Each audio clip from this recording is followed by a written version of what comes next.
Episode शुरू होता है और हम यान को देखते हैं जो कि हैशी ग्रुप का सीईओ है और उसका एक छोटा सा बेटा भी है जिसका नाम बाओ है। बाओ बहुत ही क्यूट है और वो अपने फादर की तरह एकदम सेम ड्रेसिंग करता है। जिसके बाद हम हान को एक इवेंट में देखते हैं जहाँ पर वो अपनी प्रेजेंटेशन दे रहा था। प्रेजेंटेशन देने के बाद एक रिपोर्टर उससे सवाल करती है कि सोशल मीडिया पर र्यूमर्स फैल रहे हैं कि आपने अपनी सेक्रेटरी के साथ शादी की थी और आपका एक बेटा भी है। जो सुनकर हान को गुस्सा आ जाता है, लेकिन वो अपने गुस्से को कंट्रोल में रखता है और कहता है कि मेरे बेटे का अभी रजिस्ट्रेशन हुआ है, इसीलिए आप लोग मेरी वाइफ को सेक्रेटरी कहकर ना बुलाएं। जिसके बाद हम यू को देखते हैं जो कि जियांग और उसकी गर्लफ्रेंड के साथ बैठी हुई थी। दरअसल यू एक साइकोलॉजिस्ट है और वो पहले जियांग की गर्लफ्रेंड थी। यू जियांग की गर्लफ्रेंड को सच्चाई बताती है कि मैंने इसके लिए बहुत कुछ किया था, यहाँ तक कि उसे स्टडीज करने के लिए अब्रॉड भी भेजा, लेकिन एट लास्ट इसने मुझे धोखा ही दे दिया, इसलिए अब तुम ही इस गार्बेज को संभालो। ये कहकर वो वहाँ से चली जाती है। दूसरी तरफ हम बाओ को देखते हैं जो कि अपने फादर के ऑफिस का सारा सामान इधर उधर फेंक रहा था। तब सेक्रेटरी उसे समझाती है कि तुम्हारे फादर एक मीटिंग में है और वो थोड़ी ही देर में आ जाएंगे, पर बाओ उसकी एक नहीं सुनता। तभी हान वहाँ पर पहुँच जाता है और बाओ को डांटने लगता है, जहाँ हमें पता चलता है कि बाओ को साइकोलॉजिकल डिजीज है और वो बिल्कुल भी बात नहीं करता और उसके सारे डॉक्टर्स ने बाओ से तंग आकर रिजाइन दे दिया है क्योंकि बाओ को संभालना उनकी बस की बात नहीं थी। उसके फादर भी इस बात से काफी परेशान थे क्योंकि कोई भी डॉक्टर बाओ को ट्रीटमेंट नहीं दे पा रहा था, इसीलिए वो बाओ को अपने साथ ही रखता है। फिर हम यो को देखते हैं जो कि अपने फ्रेंड रो के साथ बाहर आई थी। रो उसे कहती है कि ब्रेकअप की बात लड़कियां रो रो कर अपना बुरा हाल कर लेती हैं, लेकिन तुम तो काफी डिफरेंट हो क्योंकि तुमने काफी ड्रिंक किया और डांस भी किया। तभी रो उसे बताती है कि जियांग को हैशी ग्रुप की ओर से आउटस्टैंडिंग यूथ अवार्ड मिलने वाला है, जिस पर यो पूछती है कि ये अवार्ड क्या है, क्या उसे फर्स्ट क्लास चीटिंग आर्टिस्ट का अवार्ड मिलने वाला है, जिस पर रियो बताती है कि नहीं, उसे एकेडमिक रिसर्च अचीवमेंट्स अवार्ड मिलेगा। ये सुनते ही ये शॉक हो जाती है और कहती है कि वो रिसर्च 90% मैंने की थी। तब रियो उसे कहती है कि तो फिर तुम यहाँ पर क्या कर रही हो, क्योंकि ऐसे तो जियांग अकेले ही सारा क्रेडिट और फेम ले लेगा। अब वो गुस्से में जियांग से रिवेंज लेने के लिए निकल जाती है। इधर हम हान को देखते हैं जो कि लाइव स्ट्रीमिंग कर रहा था, जहाँ बाओ भी उसके पास ही बैठा हुआ था और अपने फादर को काम में बिजी देखकर वो चुपचाप बाहर चला जाता है और लिफ्ट से होते हुए सबसे नीचे वाले फ्लोर पर पहुंच जाता है। दूसरी ओर हान बाओ को वहां से गायब देखकर परेशान हो जाता है और उसे उधर उधर ढूंढने लगता है। वहीं बाओ अपने फादर के काफी सारे पोस्टर्स देखता है, जिन्हें देखकर वो उन पोस्टर्स पर स्टिकी नोट्स चिपकाने लगता है, जो देखकर सभी स्टाफ मैनेजर उसे घेर लेते हैं और उसे सवाल जवाब करने लग जाते हैं। लेकिन बाओ इन सबको इस तरह देखकर डर जाता है और काफी जोर जोर से चिल्लाते हुए भागने लग जाता है। इसी बीच उसके सामने एक ट्रॉली आ जाती है और इससे पहले कि वो उसे टकरा पाता यू उसे बचा लेती है। अब यू उसके साथ उसके कार्ड्स की हेल्प से बात करती है और उसे उसका नाम भी पता चल जाता है। वो उसे काफी अच्छे से ट्रीट करती है और उसे एज ए गिफ्ट एक हैंकरचिफ और एक पंपकिन देती है। तभी बाओ को लेने के लिए यहाँ पर सेक्रेटरी आ जाता है, तो यू उसे कहती है कि इसके फादर को बोलना कि वो इसका अच्छे से ध्यान रखे। ये कहकर वो वहाँ से जाने लगती है, लेकिन नीचे गिरने की वजह से वो डिजीनेस फील कर रही थी। तभी रास्ते में उसकी नजर हान पर पड़ती है जो कि बाओ को ढूंढते हुए एक रूम के अंदर जाता है, जिसे देखकर ये उसे जियांग समझ लेती है और उसके पास आकर उसे पीटने लग जाती है क्योंकि रूम में काफी अंधेरा था, इसलिए यू हान का फेस नहीं देख पाती। इसी बीच यू उसे कहती है कि मैंने इस रिसर्च को लेकर इतनी मेहनत की, पर मेरे पास इसे प्रूफ करने के लिए कोई भी एविडेंस नहीं है, इसीलिए तुम अकेले ही सारा क्रेडिट लेना चाहते हो, पर आज मैं तुम्हें नहीं छोड़ूंगी। उसकी ये सारी बातें हान नोट कर रहा था। फिर वो लाइट ऑन करता है तो यू उसका फेस देखती है और उससे पूछती है कि तुम कौन हो, जिस पर हान कहता है कि मारने से पहले तुम्हें क्यों नहीं दिखा। तभी यू पीछे की ओर मुड़ती है, लेकिन उसके बाद हान की टाइम में फंसे हुए थे, जिस कारण से ये दोनों एक दूसरे के काफी करीब आ जाते हैं और इनका ये सीन हान के फोन में चल रही लाइव स्ट्रीम में ऐड हो जाता है। पर फिर यू एक सीजर की मदद से अपने फंसे हुए बाल को काट देती है और हान को सॉरी बोलकर वहाँ से जाने लगती है। इसी बीच उसकी नजर जियांग पर पड़ती है जो कि यहाँ अपनी गर्लफ्रेंड के साथ आया हुआ था क्योंकि हान ही उसे अवार्ड देने वाला था, लेकिन यू उसे इग्नोर करके वहाँ से चली जाती है। जिसके बाद हम अवार्ड सेरेमनी को देखते हैं जहाँ पर हान जियांग का नाम अनाउंस करने वाला था, लेकिन तभी उसे यू की बातें याद आती हैं और वो समझ जाता है कि इस अवार्ड का असली हकदार जियांग नहीं बल्कि यू है, इसलिए वो यहाँ पर किसी का भी नाम अनाउंस नहीं करता, जो देखकर सभी लोग गॉसिप करने लग जाते हैं। लेकिन हान सबको इग्नोर करके वहाँ से चला जाता है। फिर रात में हान कुछ साइकोलॉजिस्ट के रिज्यूम चेक करता है जो कि उसकी सेक्रेटरी ने बाओ के लिए चूज किए थे। इनमें से एक साइकोलॉजिस्ट यू भी थी, जिसकी फोटो देखते ही हान उसकी फाइल को डंप कर देता है और अपने बेटे के पास आकर उसे सोने के लिए कहता है। इसी बीच बाओ यू के दिए हुए हैंकरचीफ को स्मेल करता है तो उसकी फ्रेग्रेंस उसे काफी फेमिलियर सी लगती है। रात में हान को एक सपना आता है जिसमें उसका एक्सीडेंट हो चुका था और एक लड़की उसके बेटे को लेकर वहाँ से जा रही थी। हालांकि हान उस लड़की को इशारा करके रोकने की कोशिश करता है, लेकिन वो लड़की वहाँ से चली जाती है। अगली सुबह हान का फ्रेंड वेंगू उसके पास आता है और उसे वो लाइव स्ट्रीम दिखाते हुए पूछता है कि ये लड़की कौन है, जिस पर हान कहता है कि मैं नहीं जानता कि ये कौन है, बल्कि मैं तो इस बात से वरीड हूँ कि अब लोग इस लड़की को मेरी वजह से ट्रोल करेंगे। इसी बीच हान उसे डस्टबिन ट्रैश करने के लिए कहता है जिसमें यू की फाइल पड़ी हुई थी, जो देखकर वेंगू उससे और ज्यादा सवाल जवाब करने लगता है। लेकिन हान उसे यहाँ से भगा देता है और खुद ही उस फाइल को डिस्ट्रॉय करने लगता है। दूसरी तरफ रू यू को सोशल मीडिया पर वही वाली फोटोज दिखाती है जो कि किसी ने अपने अकाउंट पर पब्लिश करी हुई थी, जो देखकर यू काफी शॉक हो जाती है क्योंकि लोग सोच रहे थे कि शायद हान किसी लड़की को डेट कर रहा है। खैर आगे हान बियाओ को एक हॉस्पिटल में लेकर जाता है और इस हॉस्पिटल में यू भी काम करती है। इसी बीच यू बाव के चिल्लाने की आवाज सुनती है तो वो फटाफट से उस रूम के अंदर पहुंचती है जहाँ एक नर्स बाव को हैंडल नहीं कर पा रही थी, जो देखकर यू उसके पास जाती है और बाव चिल्लाना बंद कर देता है। वो उसके साथ काफी अच्छे से कोऑपरेट कर लेती है, जिसके बाद एक छोटी लड़की बाव की फ्रेंड बनने के लिए उसके पास आती है। वो उसके साथ बात करने की भी कोशिश करती है लेकिन बाव बिल्कुल शांत बैठा हुआ था। तभी यू वहाँ पर आ जाती है और उस लड़की को बाव से दूर रहने के लिए कहती है। इसी बीच हान भी वहाँ पर आता है और यू को आंटी कहते हुए बाव से पीछे हटने के लिए कहता है। अब ये दोनों एक दूसरे को यहाँ पर देखकर शॉक हो जाते हैं। तभी हान यू को कहता है कि तुमने कल रात मेरे अगेंस्ट काफी सख्ती प्लान बनाया था क्योंकि उस वीडियो से मेरी कंपनी पर काफी इम्पैक्ट पड़ा और मेरा काफी लॉस हो गया। ये कहते हुए वो यू को उस वीडियो के लिए ब्लेम करता है तो यू कहती है कि लॉस तुम्हारे अकेले का नहीं है बल्कि मेरा भी हुआ है और तुम्हारी वजह से मुझे तो अपने हेयर कट ही कराना पड़ गया। अब यहाँ हान उसे इस सब के बदले 2000 युआन देता है और बाव को यहाँ से ले जाने लगता है, पर जाते जाते वो कहता है कि आगे से ऐसी आंटी से दूर ही रहना। खैर आगे ये दोनों यहाँ से बाहर निकल रहे होते हैं तो रास्ते में बाव यू की फोटो की तरफ इशारा करता है और उस हैंकरचीफ को निकालकर स्मेल करता है। साथ ही साथ वो खुद को एक कार्ड भी देता है। दरअसल बाव अपने फादर को ये बताना चाहता था कि वो हैंकरचीफ यू ने ही उसे दिया था और उसकी ये बात हान समझ भी लेता है। जिसके बाद ये दोनों घर पर होते हैं जहाँ बाव हान को यू के साथ स्केच बनाकर दिखाता है, जिससे हान समझ जाता है कि बाव चाहता है कि वो उसके घर उसकी डॉक्टर बनकर रहे। जिसके अगले दिन सेक्रेटरी हान को यू की सारी इन्फॉर्मेशन देता है और कहता है कि मैंने पहली बार बाव को किसी स्ट्रेंजर पर्सन के साथ इतना क्लोज देखा था। फिर हान वेंगू के साथ मिलकर यू का बैकग्राउंड चेक करता है और ये दोनों इस बात से काफी ज्यादा क्यूरियस थे कि आखिर बाव ने उस लड़की में ऐसा क्या देख लिया। हान वेंगू को कहता है कि उस लड़की में जरूर कुछ न कुछ तो स्पेशल है। फिर वो बाव के पास जाता है और कहता है कि मेरे लिए सबसे इम्पोर्टेंट मेरा बेटा है और आखिर में वो यू के पास पर्सनल डॉक्टर का प्रपोजल सेंड कर देता है। जिसके अगले दिन सेक्रेटरी हान को बताती है कि उस डॉक्टर ने आपका प्रपोजल रिफ्यूज कर दिया है। ये सुनकर हान सोच में पड़ जाता है और जब वो इस बारे में वेंगू को बताता है तो वेंगू यू के पास सेंड करने के लिए एक मेल टाइप करता है। हालांकि हान उसे रोकता है लेकिन वो उसकी एक नहीं सुनता और मेल सेंड कर देता है, पर यू उनकी मेल का भी कोई रिप्लाई नहीं करती। जिसके बाद हान उसके पास खुद कॉल करता है और उसे अपनी कंपनी में आने के लिए इनवाइट करता है, पर यू को ऐसा लगता है कि शायद कोई उसके साथ मजाक कर रहा है और वो फ्रॉड कॉल समझकर कॉल कट कर देती है। जिसके अगले सीन में हान यू के हॉस्पिटल जाता है और उसे काफी पैसे ऑफर करके उसे उसका पर्सनल डॉक्टर बनने के लिए कहता है, लेकिन यू उसका ऑफर रिफ्यूज करते हुए कहती है कि मैं आपकी पर्सनल डॉक्टर नहीं बन सकती क्योंकि मैं फुल टाइम काम करती हूँ और वैसे भी हर चीज पैसों से नहीं खरीदी जा सकती। हालांकि हान उसे कन्विंस करने की बहुत कोशिश करता है लेकिन यू उसकी एक नहीं सुनती और उसे यहाँ से जाने के लिए कह देती है। अब हान डिसअपॉइंट होकर वापस से घर आता है और वेंगू को सारी बातें बताता है, जो पता लगने पर वेंगू कहता है कि वो कोई ऑर्डिनरी लड़की नहीं है, इसीलिए शायद तुम्हें उसे अपनी ओर करने के लिए काफी कुछ करना पड़ेगा। जिसके बाद वेंगू उसे कुछ आइडियाज देता है और उसके कहने पर हान सबसे पहले यू के पास काफी सारे गिफ्ट सेंड करता है, लेकिन उसका पहला ही अटेम्प्ट फेल हो जाता है क्योंकि यू उसके दिए हुए गिफ्ट से बिल्कुल भी इम्प्रेस नहीं होती। जिसके बाद हान अपनी गाड़ी से यू का पीछा करता है और उसे रोकने की कोशिश करता है, लेकिन यू तो उसे इग्नोर करते हुए भागे जा रही थी। तभी यू एक नैरो स्ट्रीट में पहुंच जाती है और हान उस स्ट्रीट की दूसरी साइड पहुंचकर उसे रोक लेता है, जो देखकर यू उससे पूछती है कि तुम्हें मेरे एड्रेस के बारे में कैसे पता चला। तो हान कहता है कि मुझे इस बारे में तुम्हारे रिज्यूम से पता चला। तभी इन्हें किसी लड़की की चिल्लाने की आवाज सुनाई देती है जो कि हेल्प के लिए चिल्ला रही थी। ये सुनते ही यू हेल्प करने के लिए जाती है जहाँ कुछ बदमाश एक लड़की को हैरास कर रहे थे। ये देखकर यू इन सब पर अटैक कर देती है। तभी पीछे से हान भी आ जाता है और इन सबको पीट कर यहाँ से भगा देता है।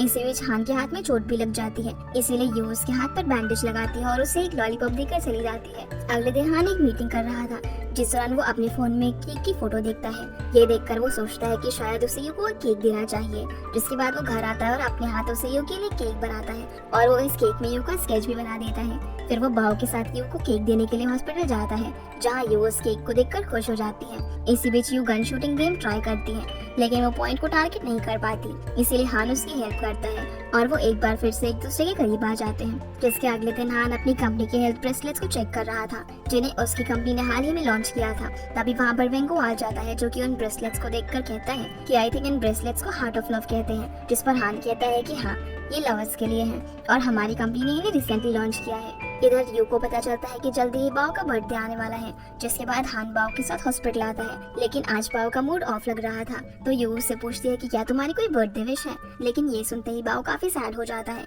और उसे 2 टॉय कार्स को टकरा कर दिखाता है। दरअसल बाओ उसे एक एक्सीडेंट के बारे में बताने की कोशिश कर रहा था, जो देखकर हान उसके पास आता है और उसे हक करते हुए कहता है कि डोंट वरी, मैं तुम्हारे साथ हूँ। फिर हान यू को बताता है कि 5 साल पहले बाओ के बर्थडे वाले दिन हमारा एक्सीडेंट हो गया था, जिसमें बाओ की मदर की डेथ हो गई और उसी दिन से बाओ स्ट्रेस में आ गया और उसने हंसना बोलना सब कुछ छोड़ दिया। लेकिन मुझे उम्मीद है कि तुम उसे ठीक कर दोगी ताकि वो पहले की तरह अपनी लाइफ में खुश रह सके। ये सब पता लगने के बाद यू कहती है कि हम बाओ का स्ट्रेस कम करने के लिए उसके बर्थडे पर एक पार्टी अरेंज कर सकते हैं और मैं भी इस वीकेंड फ्री हूँ, इसलिए हम मिलकर उसके लिए पार्टी अरेंज करेंगे। जिसके बाद यू घर आकर इस बारे में रो को बताती है और अब वो बाओ की डॉक्टर बनने के बारे में भी सोच रही थी। अगले दिन यू हान के पास जाती है, जहाँ सबसे पहले हान उसे एक एग्रीमेंट पर साइन करवाता है। फिर रात में हान यू को घर ड्रॉप करने के लिए जाता है, जिस दौरान यू गाड़ी के अंदर ही सो जाती है, जो देखकर हान उसके हाथ में अपनी कंपनी का ब्रेसलेट पहना देता है। पर तभी यू जाग जाती है और उसे पूछती है कि तुम क्या कर रहे हो, जिस पर हान कहता है कि ये हेल्थ ब्रेसलेट मेरी कंपनी ने हाल ही में लॉन्च किया है, जो कि खास लवर्स के लिए बना है और मैं इसे एज ए सैंपल तुम्हें दे रहा हूँ ताकि तुम इसे यूज करने के बाद अपना एक्सपीरियंस शेयर कर सको। फिर वो उसे उसके घर ड्रॉप करता है। अगली सुबह यू को फीवर हो जाता है। वहीं हान अपनी मीटिंग अटेंड कर रहा था, जिस दौरान उसका ब्रेसलेट एक साइन देता है, जो देखकर हान मीटिंग से 5 मिनट का ब्रेक लेता है और यू के पास कॉल करके पूछता है कि क्या तुम्हारी तबीयत खराब है। ये सुनते ही यू शॉक हो जाती है और पूछती है कि तुम्हें इस बारे में कैसे पता चला। तो हान उसे बताता है कि मुझे इस बारे में तुम्हारे रिस्ट में मौजूद ब्रेसलेट से पता चला। दरअसल ये ब्रेसलेट 2 पार्ट्स में डिवाइडेड है, इसीलिए हान का ब्रेसलेट यू के ब्रेसलेट से अटैच्ड है और यही कारण है कि इस ब्रेसलेट का नाम लवर ब्रेसलेट है। अब रात में हान यू को लेने के लिए उसके घर जाता है, क्योंकि आज ये तीनों डिनर के लिए जाने वाले थे। लेकिन यू हान की कॉल अटेंड नहीं करती, जो देखकर हान उसे चेक करने के लिए उसके घर पर जाता है, लेकिन उसके डोर पर पासवर्ड लगा हुआ था। इधर यू को काफी ज्यादा फीवर हो गया था और वो बाथटब के अंदर अनकॉन्शियस कंडीशन में पड़ी हुई थी। तब किसी तरह हान उसके घर का डोर ओपन करता है और अंदर जाता है, जहाँ जैसे ही वो वॉशरूम में चेक करने के लिए जाता है तो यू उसके सामने हाफ क्लोथ्स में खड़ी हुई थी, जो देखकर हान अपना फेस घुमा लेता है और पूछता है कि क्या तुम ठीक हो। लेकिन यू की तबीयत इतनी खराब थी कि वो सही से खड़ी भी नहीं हो पा रही थी। तभी हान कहता है कि मैं तुम्हारा बाहर वेट कर रहा हूँ। ये कहकर वो बाहर जाता है और गलती से डोर लॉक कर देता है। हालांकि वो उसे रोकने की कोशिश करती है, लेकिन वो एक बार भी पीछे मुड़कर नहीं देखता और बाहर आकर कानों में ईयरफोन्स लगाकर किसी से बात करने लग जाता है। फिर किसी तरह से यू लॉक तोड़कर बाहर निकलती है और सीधा हान के ऊपर आकर गिर जाती है, जिसके बाद हान उसे उसके रूम में लेकर जाता है और उसका टेम्परेचर चेक करता है। इसी बीच हान उसके रूम की हालत देखकर बोलता है कि ये एक डॉक्टर है, पर सबसे ज्यादा बैक्टीरिया भी इसी के रूम में है और इससे अच्छा तो बाव है, कम से कम वो अपने रूम को साफ सुथरा तो रखता है। फिर जब हान उसकी बेडशीट को सही करने लगता है तो वो गलती से उसके ऊपर आ जाता है। तभी यू की आँख खुल जाती है और वो हान का फेस पकड़कर उसे फ्लाई किस करती है, क्योंकि यू अभी भी अनकॉन्शियस कंडीशन में थी। फिर हान यहाँ से चला जाता है। अगली सुबह यू की आँख जब खोलती है तो वो अपने बगल में बाव को सोता हुआ देखती है। तभी हान भी वहाँ पर आ जाता है, तो यू उससे पूछती है कि तुम यहाँ पर क्या कर रहे हो, जिस पर हान कहता है कि भाव ने पूरी रात जागकर तुम्हारी देखभाल की और अब उसे आराम से सोने दो। जिसके बाद यू रूम से बाहर निकल जाती है और अपने घर को देखकर शॉक हो जाती है, क्योंकि हान ने रात भर जागकर उसका घर अच्छे से क्लीन कर दिया था और उसने उसके डोर लॉक को भी अच्छे से फिक्स कर दिया था। इसी बीच यू को याद आता है कि हान ने लास्ट नाइट उसे हाफ कपड़ों में देख लिया था और उसने उससे फ्लाइंग किस भी की थी। ये सब सोचकर वो काफी एम्बैरस फील करती है और उससे पूछती है कि क्या तुमने मेरे कपड़े भी चेंज किए थे, जिस पर हान हाँ कह देता है। जो सुनते ही यू शॉक हो जाती है और कहती है कि फिर तो तुमने सब कुछ देख लिया होगा। अब इससे पहले कि हान उसे इस बारे में एक्सप्लेन करता है, यू एक नाइफ उठा लेती है और उसे इस बारे में बात करने से मना कर देती है। तभी बाव भी वहाँ पर पहुँच जाता है, जिसे देखकर यू कहती है कि सॉरी, कल रात मैं तुम्हारे साथ तुम्हारा बर्थडे सेलिब्रेट नहीं कर पाई, लेकिन तुम मुझे बताओ कि तुम्हें क्या चाहिए, मैं तुम्हारी विश को पूरी करूंगी। तो बाव उसे लिख कर बताता है और कहता है कि मैं चाहता हूँ कि तुम मेरी मॉम बन जाओ। ये देखकर यू शॉक हो जाती है और इस बात को एक जोक समझकर इग्नोर करने लगती है, पर तभी वो कहती है कि ठीक है, तुम मुझे मॉम कहकर बुला सकते हो। फिर हान बाव को चलने के लिए कहता है, तो यू उसे रोक कर कहती है कि मैं भी तुम्हारे साथ जाऊंगी। हालांकि हान उसे आराम करने के लिए कहता है, लेकिन यू उसकी बात नहीं सुनती। फिर रात को हान बाव के रूम में जाता है, जहाँ पर बाव ने एक पिलो पर यू का कार्टून बनाया हुआ था और वो उसके बगल में बैठा हुआ था। बाव उसे कहता है कि मुझे मॉम चाहिए, जिस पर हान कहता है कि तुम खुद ही उसे इस बारे में बात क्यों नहीं कर लेते। लेकिन ये सुनते ही बाव को गुस्सा आ जाता है। खैर अगले दिन ये दोनों काफी अच्छे से रेडी होकर यू के घर के बाहर पहुंच जाते हैं। तभी यू अपने काम पर जाने के लिए निकलती है, तो वो इन दोनों को इस तरह देखकर काफी सरप्राइज हो जाती है। हान उससे बताता है कि आज तुम पूरे दिन बाओ के साथ ही बिताओगी, क्योंकि उसने ऑलरेडी आज की सारी अरेंजमेंट्स कर दी है, बल्कि आज हॉस्पिटल का सारा काम डॉक्टर हुआंग संभालेंगे।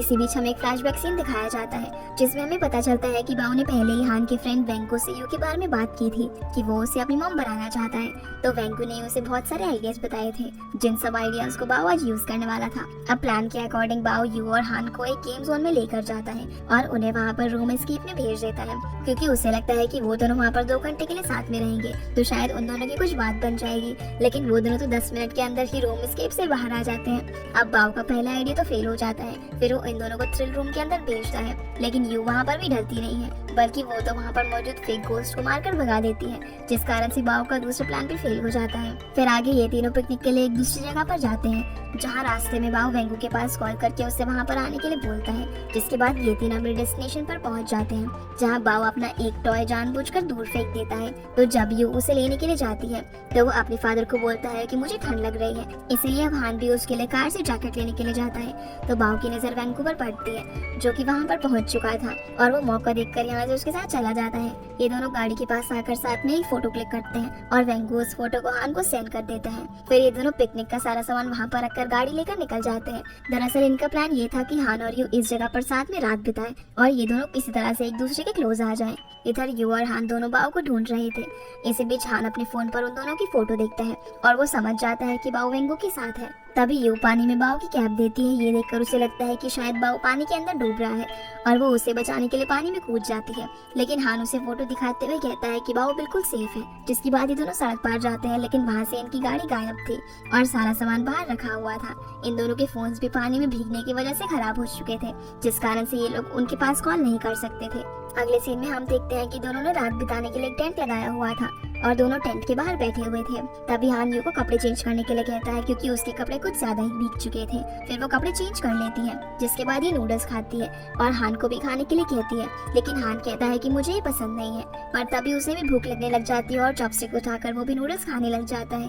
इसी बीच हान उससे पूछता है कि तुमने अपनी जान की परवाह किए बिना ही पानी में छलांग क्यों लगा दी, जिस पर यू कहती है कि मैंने सोचा कि बाबू सच में पानी के अंदर डूब रहा है और उस टाइम मुझे कुछ भी नहीं समझ आया, इसलिए मैंने उसे बचाने के लिए सीधा लेक के अंदर छलांग लगा दी। वैसे भी बाऊ मुझ पर बहुत ही ट्रस्ट करता है, इसलिए अगर मैं ऐसा ना करती तो मुझे बाद में बहुत ज्यादा गिल्टी फील होता। फिर वो उससे पूछता है कि तुमने बाऊ को ये क्यों कहा था कि वो तुम्हें मॉम कहकर बुला सकता है, जिस पर यू कहती है कि वो सिर्फ एक जोक था, क्योंकि बाऊ की अपनी मॉम है। ये सुनते ही हान का चेहरा उतर जाता है और वो उससे कहता है कि तुम थक गई होगी, इसीलिए जाकर सो जाओ। फिर ये दोनों एक दूसरे के अपोजिट लेट कर सो जाते हैं। जिसके अगले दिन जब यू वापस से घर आती है तो रोज से पूछती है कि तुम इतनी लेट वापस क्यों आई हो, जिस पर यू उसे बताती है कि मैं बाऊ के साथ पिकनिक पर गई थी, जहाँ मुझे नाइट स्पेंड करने पर गई थी। ये सुनते ही रोज स्माइल करते हुए पूछती है कि क्या तुम्हारे साथ मिस्टर हान भी था, जिस पर यू हाँ में इशारा करती है। इसी बीच रोज से बताती है कि हान ने उस दिन जियांग को अवार्ड नहीं दिया था। ये सुनते ही यू शॉक हो जाती है और सोचती है कि हान को सच में याद था कि उसने उसे क्या कहा था। खैर आगे यू जब हॉस्पिटल जाती है तो वो रास्ते में जियांग से टकरा जाती है।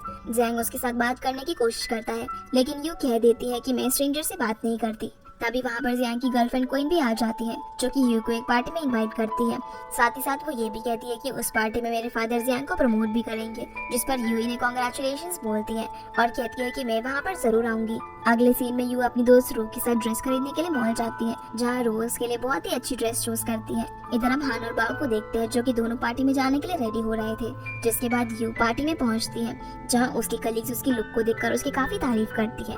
पर तभी क्वीन भी वहाँ पर आ जाती है और यू को उसकी ड्रेस के कारण ह्यूमिलेट करने लगती है, क्योंकि उसे उसकी ड्रेस पर लगे टैग से पता चल गया था कि यू ने यहाँ पर आने के लिए अभी इस ड्रेस को खरीदा है। खैर आगे क्वीन के फादर जियांग को प्रमोट करते हैं। तभी जियांग भी यहाँ पर सभी को आने के लिए और सपोर्ट करने के लिए थैंक्स बोलते हैं। इससे बीच हान भी वहाँ पर आ जाता है, जिसे देखकर क्वीन जियांग के हाथ से माइक ले लेती है और हान और यू के रिलेशनशिप को लेकर यू को पॉइंट आउट करती है, जिस बात को लेकर सभी लोग गॉसिप करना शुरू कर देते हैं। जो देखकर हान क्वीन के हाथ से माइक ले लेता है और सबके सामने यू को प्रपोज कर देता है और इस बार यू भी उसका प्रपोजल रिफ्यूज नहीं करती। फिर वो उसे रिंग पहनाता है और साथ ही साथ वो उसे किस भी कर देता है। जिसके बाद यू वापस से अपने घर आ जाती है, जहाँ रोज की डायमंड रिंग को देखकर काफी खुश होती है। अब यहाँ हमें फ्लैशबैक की सीन से पता चलता है कि पार्टी के दौरान जियांग को जेलस फील करवाने के लिए हान ने यू को उसकी गर्लफ्रेंड बनाने के लिए कहा था।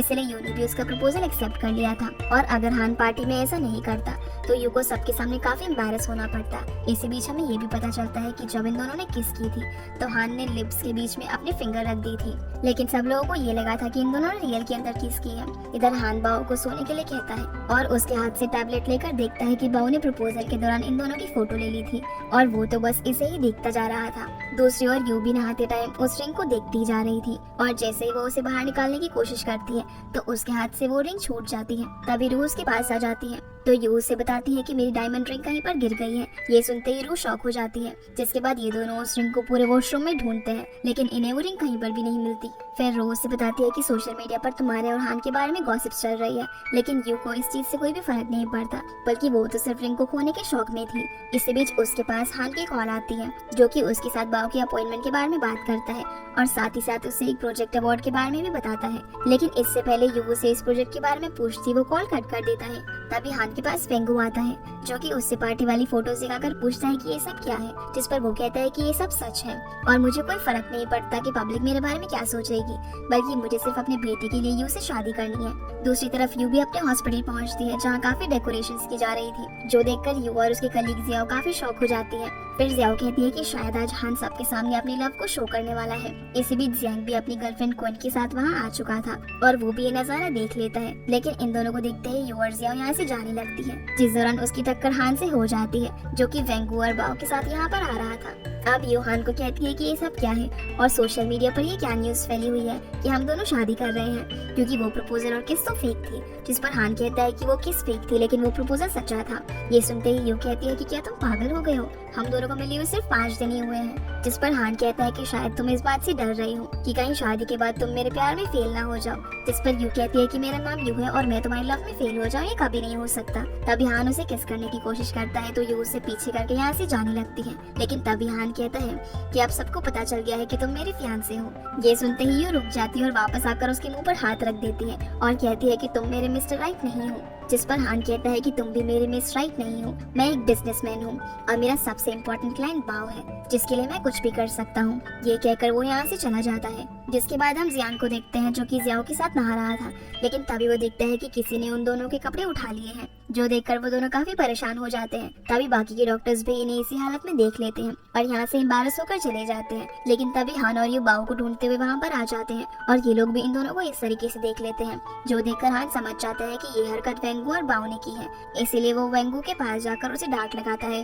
अब रात में यू घर जाकर रू को पूछती है कि क्या तुम्हें वो रिंग मिल गई, जिस पर वो नाम ही इशारा करती है, इसीलिए अब वो नई रिंग खरीदने के बारे में सोचती है, लेकिन डायमंड रिंग काफी एक्सपेंसिव थी। दूसरी तरफ हान बाओ को उसकी हरकत के लिए डांट रहा था। तभी वेंगू हान के पास आता है और बताता है कि मेरे फादर तुम्हारी मैरिज अनाउंसमेंट से काफी इंस्पायर्ड हुए हैं और अब वो मुझे भी ब्लाइंड डेट पर जाने के लिए फोर्स कर रहे हैं। वहीं अगले दिन यू सोचती है कि उससे अपनी रिलेशन के बारे में अपने पेरेंट्स को बता देना चाहिए।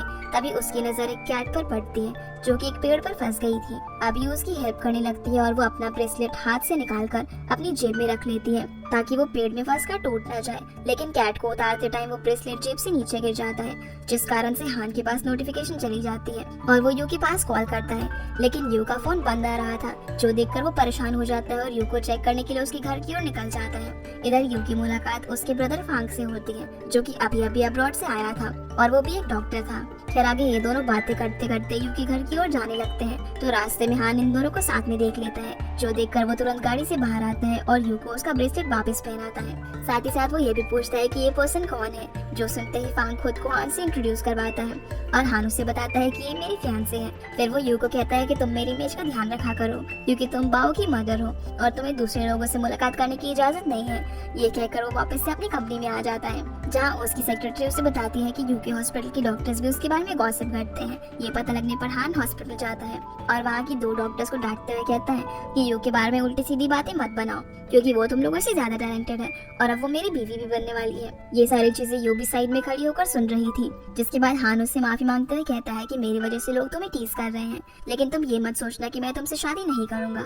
जो सुनकर यू शॉक हो जाती है क्योंकि उसे लगता है कि शायद अब हान उसका पीछा छोड़ देगा। अगले सीन में हम यू को उसके घर पे देखते हैं जहाँ वो हान के बारे में ही सोचे जा रही थी। तभी डोरबेल बजती है तो यू जाकर देखती है कि उसके पेरेंट्स वहाँ पर आए हुए थे। अब सडनली अपने पेरेंट्स को देखकर वो काफी शॉक हो जाती जाती है और यहाँ उसकी मदर उसके घर की हालत देखकर उसे काफी खरी खोटी सुनाती है क्योंकि यू अपने घर की बिल्कुल भी साफ सफाई नहीं करती। जिसके बाद उसके पेरेंट्स यू के साथ हान के बारे में भी बात करते हैं क्योंकि उन्हें ऑलरेडी पता चल गया था कि यू हान के साथ शादी करने वाली है, लेकिन यू इन्हें सारी बात सच सच बता देती है कि ये सिर्फ एक फेक मैरिज है। हान को देखते हैं जो कि कहीं जाने के लिए अपनी गाड़ी के पास आता है। तभी उसकी नजर फांग पर पड़ती है जो कि अपनी क्लिनिक की ओर जा रहा था।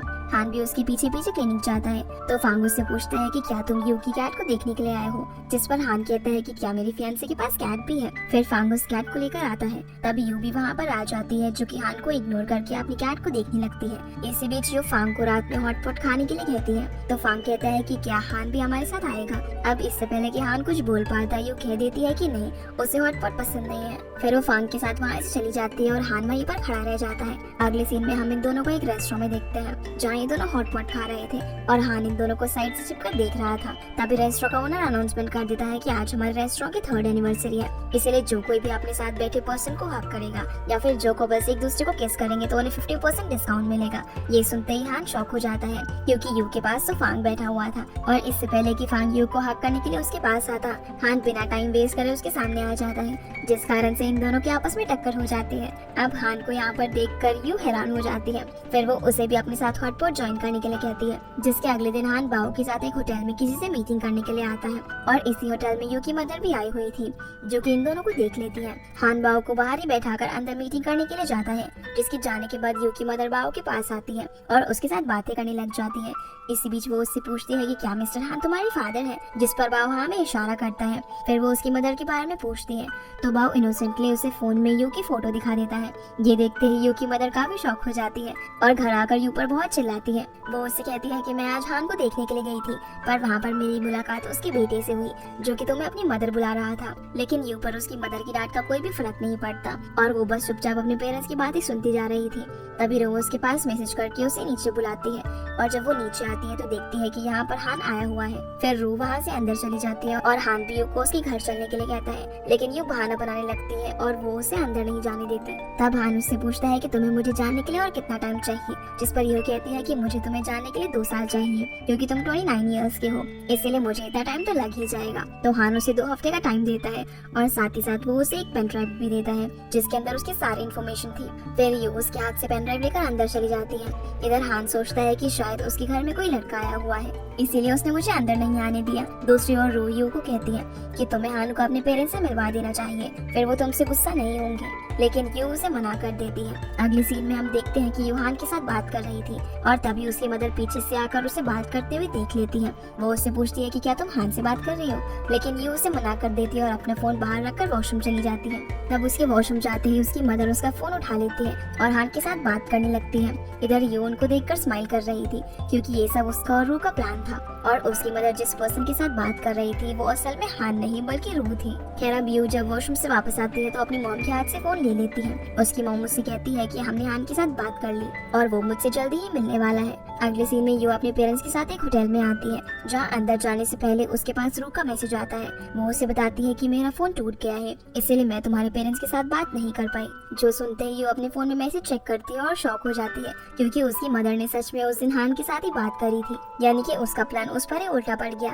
तभी हान भी वहाँ पर आ जाते हैं और वो होटल के अंदर जाने लगता है, लेकिन यू उसे रोकते हुए कहती है कि तुम फिलहाल यहाँ से चले जाओ और मैं बाद में तुम्हें सब कुछ बताऊंगी। लेकिन हान उसकी बात मानने के लिए तैयार नहीं था। तभी उसके पेरेंट्स बाहर आते हैं और वो इन दोनों को साथ में देखकर हैरान हो जाते हैं। अब यहाँ हान उसके पेरेंट्स के साथ काफी अच्छे से बात करता है और उन्हें मॉम डैड कहकर पुकारता है और उसकी फेलोशिप को देखकर यू के पेरेंट्स भी काफी खुश थे। वो उसे अपने घर इनवाइट करते हैं, जिसके बाद हान उनके घर जाता है और वो वेंगू के कहने पर यू के पेरेंट्स के लिए काफी सारे गिफ्ट्स लेकर आया था, जिन्हें देखकर ये सभी हैरान थे। हालांकि यू हान को वहाँ से वापस भेज रही थी, लेकिन उसके पेरेंट्स यू को चुपचाप हान के पास बैठने के लिए कहते हैं, जहाँ मॉम डैड हान के साथ उसकी शादी की बात करते हैं। तो हान ने तो ऑलरेडी सारे अरेंजमेंट्स कर रखे थे। इसी बीच यू की मदर हान से बाओ और उसकी मदर के बारे में पूछती है, तो यहाँ में पता चलता है कि बाओ असल में हान का नहीं बल्कि उसके भाई का बेटा है और उसके पेरेंट्स के जाने के बाद हान ने ही बाओ की रिस्पॉन्सिबिलिटी ली थी और वही उसे बचपन से पालता आ रहा है।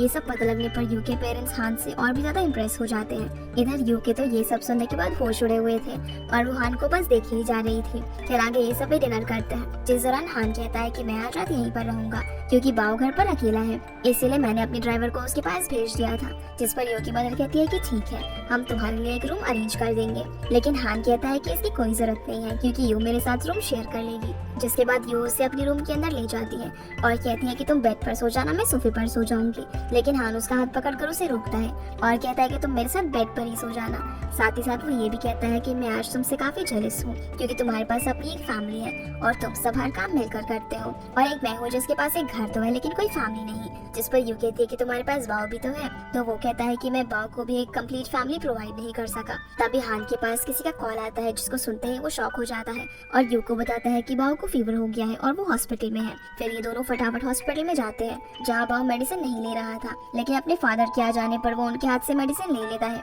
इसी बीच हान यू को बताता है कि सुबह मेरी एक इम्पोर्टेंट मीटिंग थी, इसीलिए मैंने बाओ को घर पर ही छोड़ दिया था। हालांकि मैं ज्यादातर उसे अपने साथ ही रखता हूँ, लेकिन बाओ ज्यादातर घर पर अकेला रहना ही पसंद करता है। साथ ही साथ वो ये भी बताता है कि उसके लिए तुम पहली स्ट्रेंजर लड़की हो जिसके साथ वो इतना अटैच है। फिर हान यू को वापस जाने के लिए कहता है, लेकिन बाओ उसे जाने नहीं देता क्योंकि वो चाहता था कि आज रात यू उसके पास ही रहे। तभी बाओ पहली बार यू को मॉम कहकर बुलाता है, जिसकी आवाज सुनकर ये दोनों काफी खुश होते हैं। अगली सुबह जब यू की आंख खुलती है तो वो बाओ को सोता हुआ देखकर चुपके से वहाँ से भागने लगती है, लेकिन दरवाजे के पास ही उसकी टक्कर हान से हो जाती है, जहाँ हान उसे कहता है कि तुम अपना सामान वगैरह पैक कर लो क्योंकि अब तुम हमारे साथ ही मूव करने वाली हो। जिस पर यू कहती है कि मैंने तुम्हारे साथ ऐसी कोई भी डील नहीं की है, इसलिए मैं कहीं नहीं जाऊंगी। ये सुनते ही हान कहता है कि तुमने बाओ के साथ प्रॉमिस किया था और रात को उसने खुद अपने मुंह से तुम्हें बॉम्ब बोला था। जिस पर यू कहती है कि छोटे बच्चे मजाक में ऐसी बातें करते हैं, इसलिए वो सिर्फ एक जोक था क्योंकि मैं उसकी रियल मॉम नहीं हूँ। ये कहकर वो यहाँ से चली जाती है। जिसके बाद यू रू से हॉस्पिटल में मिलती है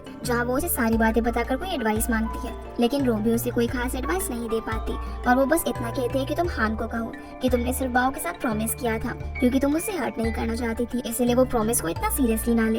ये कहकर रो वहाँ से चली जाती है। तभी बाओ अपने फादर के साथ वहाँ पर पहुँच जाता है, जो कि यू को मॉम मॉम कहकर पुकारने लगता है, जो देखकर यू उसे चुप कराने की कोशिश करती है, लेकिन वो मॉम मॉम चिल्लाए जा रहा था। खैर अब यू उसे किसी तरह से चुप कराती है और उसके साथ काफी अच्छे से बात करती है। इसी बीच वो हान को कहती है कि यहाँ आस-पास मौजूद सभी लोग हमारे बारे में जानते हैं, इसीलिए अगर इन्होंने बाओ को मॉम कहते हुए सुन लिया तो मेरे लिए एक न्यू ट्रबल क्रिएट हो जाएगा। लेकिन हान को तो इस चीज से कोई फर्क ही नहीं पड़ता, बल्कि वो कहता है कि लोगों में और ज्यादा रूमर्स नहीं फैलेंगे क्योंकि जल्दी तुम बाओ की मदर बनने वाली हो। फिर हान उसे ब्रेकफास्ट देता है जो कि उसने खुद यू के लिए बनाया था और यू उसे लेकर यहाँ से अपने काम पर चली जाती है। जिसके बाद यू जियाओ के साथ अपने कैबिन में होती है। तभी वहाँ पर हॉस्पिटल का हेड डॉक्टर वोंग आ जाता है, जो कि यू को हान से मिलवाता है। दरअसल बाओ के ट्रीटमेंट के लिए यू ही बेस्ट डॉक्टर थी, इसलिए हान ने सीधा हेड से ही इस बारे में बात करी थी। अब डॉक्टर के जाने के बाद हान यू को बताता है कि मैं 5 दिनों के लिए बिजनेस ट्रिप पर जा रहा हूँ, इसलिए कुछ दिन के लिए तुम ही बाओ का ख्याल रखोगी।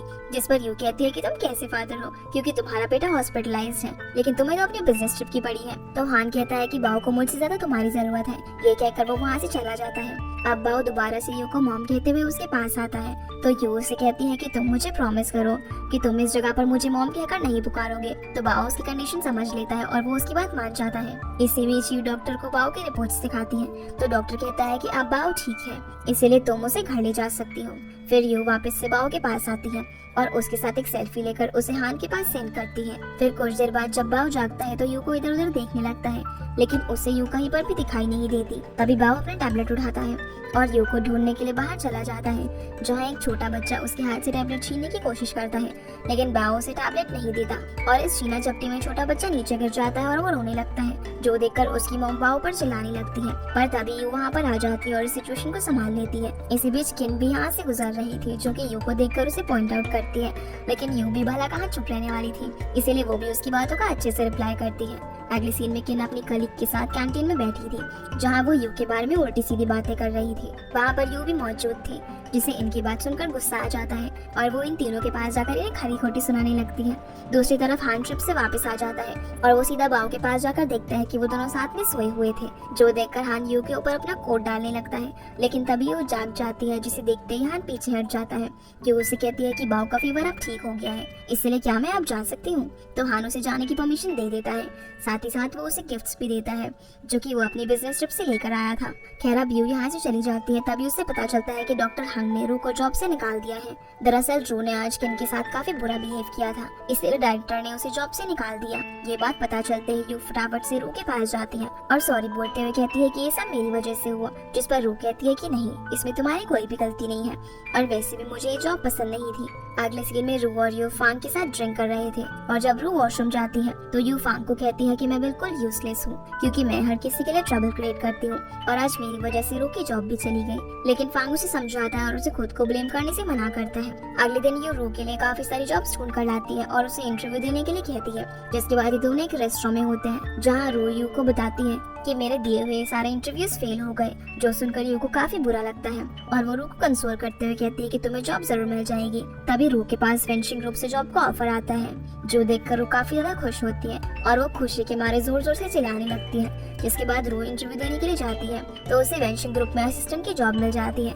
लेकिन असल में ये जॉब उसे हान की वजह से मिली थी। रात में रू ये बात यू को भी बताती है, इसीलिए अगली सुबह यू हान को थैंक्स बोलने के लिए खुद को प्रिपेयर करती है। लेकिन इतने में हान पैनिक सिचुएशन में उसके पास आता है और उसे बताता है कि बाओ कहीं पर गायब हो गया है। जिसके बाद हम इन दोनों को गाड़ी में देखते हैं जो कि बाओ को ढूंढ रहे थे। इसी बीच यू हान को पूछती है कि क्या बाओ पहले भी घर से भागा था, तो हान कहता है कि जब उसे पता चला था कि मैं उसका रियल फादर नहीं हूँ तब वो एक बार घर से भाग गया था। फिर वो कहती है कि मुझे पता है कि बाओ कहाँ पर गया होगा और वो हान को अपने घर लेकर आती है जहाँ बाओ उसके घर के बाहर बैठा हुआ था। यू उसे देखते ही हक कर लेती है और हान उसके ऊपर बहुत चिल्लाता है। खैर आगे ये सभी घर के अंदर जाते हैं और यू इनके लिए खाना बनाने चली जाती है। इधर बाओ अपने फादर को कार्ड्स की हेल्प से सॉरी बोलता है तो उसका फादर कहता है कि ठीक है, इस बार तो मैं तुम्हें माफ कर रहा हूँ, लेकिन अगली बार ऐसी गलती मत करना। तभी यू हान को हेल्प करने के लिए किचन में बुलाती है, इसलिए वो उसकी हेल्प करने के लिए जाता है। साथ ही साथ वो ये भी कहता है कि तुम्हें अच्छे से खाना बनाना नहीं आता, लेकिन तुम खुद को मास्टर समझती हो। जो सुनते ही यू को गुस्सा आ जाता है और वो हान को उसके साथ कॉन्टेस्ट करने के लिए कहती है, तो हान भी उसके चैलेंज को एक्सेप्ट कर लेता है।